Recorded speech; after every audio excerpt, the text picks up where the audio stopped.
नमस्कार, मी आनंद पोहनेरकर आपल्या सर्वांचं महाराष्ट्रवाणी बातमीपत्रात स्वागत करतो. पाहूया आजच्या ठळक घडामोडी.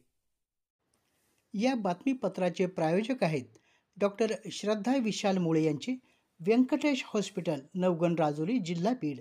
या ठिकाणी होमिओपॅथी उपचाराद्वारे मुतखडा, मूळव्याध, जुनाट सर्दी, दमा, स्त्रियांच्या समस्या, त्वचारोग यावर खात्रीशीर इलाज तसेच ऑनलाईनद्वारे देखील उपचार सुविधा. संपर्क डॉक्टर श्रद्धा विशाल मुळे, व्यंकटेश हॉस्पिटल, नवगण राजुरी, जिल्हा बीड. संपर्क 9823 08 23 96. संपर्क 9823 08 23 96.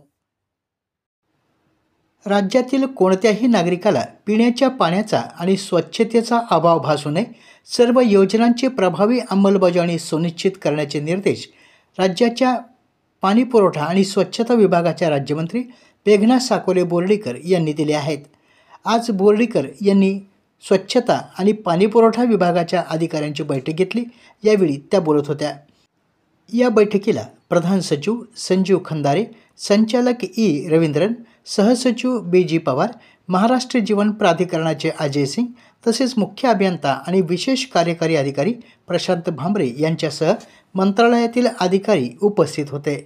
या बैठकीत बोलताना राज्यमंत्री बोर्डीकर म्हणाल्या, विविध योजनांच्या सद्यस्थितीचा आढावा आज घेण्यात आला असून लवकरच सर्व योजनांची गती वाढविण्यावर भर दिला जावा. ग्रामीण आणि शहरी भागातील पाणीपुरवठा आणि स्वच्छता व्यवस्थापन अधिक चांगले करण्यासाठी नवीन तंत्रज्ञानाचा अवलंब करण्यावरही त्यांनी भर दिला. सर्वात्मक गुरुदेव परिवार महागायत्री यज्ञ समिती परभणी आयोजित 3105 कुंडी महागायत्री महायज्ञ सोहळा 9 फेब्रुवारी 2025 रोजी टाकळी कुंभकर्ण, जिंतूर रोड, परभणी येथे आयोजित करण्यात आला आहे, अशी माहिती गुरुदेव वचन माऊली यांनी पत्रकार परिषदेत दिली. रविवार दिनांक 9 फेब्रुवारी रोजी सकाळी 8 ते दुपारी 12:30पर्यंत यज्ञ प्रारंभ पूर्णाहुती होईल आणि त्यानंतर सत्संग कार्यक्रम होणार असून शनिवारी दिनांक 8 फेब्रुवारी रोजी दुपारी छत्रपती शिवाजी महाराज पुतळा ते संपर्क कार्यालय, गणपती चौक, परभणी या मार्गाने शोभायात्रा काढण्यात येणार आहे. महायज्ञ सोहळ्याची तयारी अंतिम टप्प्यात असल्याचेही वचन माऊली यांनी स्पष्ट केले. या पत्रकार परिषदेत माजी खासदार ॲडव्होकेट तुकाराम रेंगे पाटील, माजी महापौर भगवान वाघमारे, ज्येष्ठ सामाजिक कार्यकर्ते ॲडव्होकेट नची जाधव, जिल्हा परिषद माजी सभापती प्राध्यापक रामभाऊ घाडगे, भागवत घोडके, बंडू नाना सराफ, मल्हारीकांत देशमुख, राज भांबरे, बाळासाहेब चौधरी, जयंत पाठक, दत्तराव दैठणकर, रमाकांत कुलकर्णी आदी पदाधिकारी उपस्थित होते. त्याच्या सोशल मीडियाच्या विश्वात शाळकरी अवस्थेतच मुलांच्या हाती मोबाईल पाहावयास मिळत आहे. त्यामुळे चुकीचं ज्ञान त्यांना मिळत आहे. उत्सुकता आणि शरीररचनेविषयीच्या आकर्षणामुळे अश्लील व्हिडिओ पाहण्याचं प्रमाण वाढलं आहे. मात्र या माध्यमातून वैज्ञानिक आणि शास्त्रीय ज्ञान त्यांना मिळत नाही.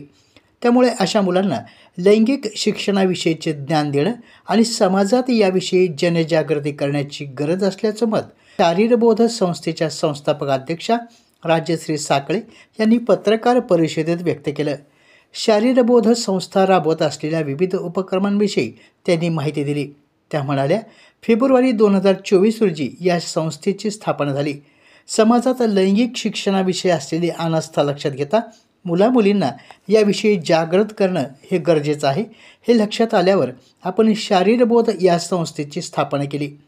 वयात येताना मुलींना मासिक पाळी आणि इतर बाबींची माहिती असणं गरजेचं आहे. मोबाईलचा वाढता अतिरेक आणि त्याचे होणारे दुष्परिणाम हे खूप भयंकर आहेत. आपण समुपदेशनासाठी गेल्यावर शाळेत किंवा महाविद्यालयात या विषयाच्या अनुषंगाने मुली आजही निर्भीडपणे आपल्या अडचणी मांडत नाहीत. आज जगाची वाटचाल महासत्ता होण्याकडे होत आहे. असं असतानाही मुली या प्रश्नी लाजतात, संकोचतात. त्यामुळे त्यांना जागरूक करणं महत्त्वाचं आहे. समाजामध्ये पालकांनी देखील आपल्या मुलामुलींना लैंगिक शिक्षणाविषयी अवगत करणं ही काळाची गरज आहे, असेही त्यांनी यावेळी स्पष्ट केलं.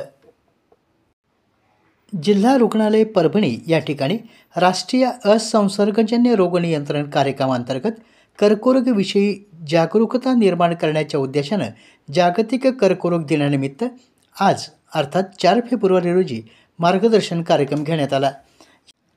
कार्यक्रमास शासकीय वैद्यकीय महाविद्यालयाचे अधिष्ठाता डॉक्टर सदानंद भिसे, जिल्हा शल्य चिकित्सक डॉक्टर नागेश लखमाबार, अतिरिक्त जिल्हा शल्य चिकित्सक डॉक्टर सारिका बडे, डॉक्टर जयश्री यादव, निवासी वैद्यकीय अधिकारी डॉक्टर कल्याण कदम, कर्करोग तज्ज्ञ डॉक्टर मनोज मोरे, डॉक्टर गोविंद पावळे, शासकीय नर्सिंग महाविद्यालय येथील प्राचार्या श्रीमती घोडके, मुख्य अधिसेविका सूर्यवंशी आदी उपस्थित होते. प्रारंभी मान्यवरांच्या हस्ते धन्वंतरी पूजन करण्यात आलं. डॉक्टर मोरे यांनी कर्करोगाची प्राथमिक लक्षणं याविषयी मार्गदर्शन केलं. त्वचारोगतज्ञ डॉक्टर विद्या कुलदीपक यांनीही याप्रसंगी मार्गदर्शन केलं. कार्यक्रमास डॉक्टर शिल्पा मालपानी, डॉक्टर सोनाली कांबळे, किशोरनंद आदींची उपस्थिती होती. परभणी रेल्वे स्थानकाची पाहणी करण्यासाठी आलेल्या दक्षिण मध्य रेल्वेचे महाव्यवस्थापक अरुण कुमार जैन यांना परभणी स्थानकासह मराठवाड्यातील जनतेला विविध रेल्वे सुविधा उपलब्ध करून देण्याची मागणी मराठवाडा रेल्वे प्रवासी महासंघाने केली आहे. आज दुपारी अरुण कुमार जैन हे परभणी येथे दाखल झाले. यावेळी रेल्वे प्रवासी महासंघाचे अरुण मेघराज, प्राध्यापक सुरेश नाईकवाडे, रितेश जैन, बाळासाहेब देशमुख, माणिक शिंदे, कदीरलाल हाशमी, आकाश लंगोटे यांच्यासह इतरांनी त्यांच्याशी विविध समस्यांबाबत चर्चा केली. आपल्या जिल्ह्यातील अपडेट बातम्या पाहण्यासाठी आमच्या महाराष्ट्रवाणी या चॅनलला लाईक करा, सबस्क्राईब करा आणि शेअर करा. धन्यवाद.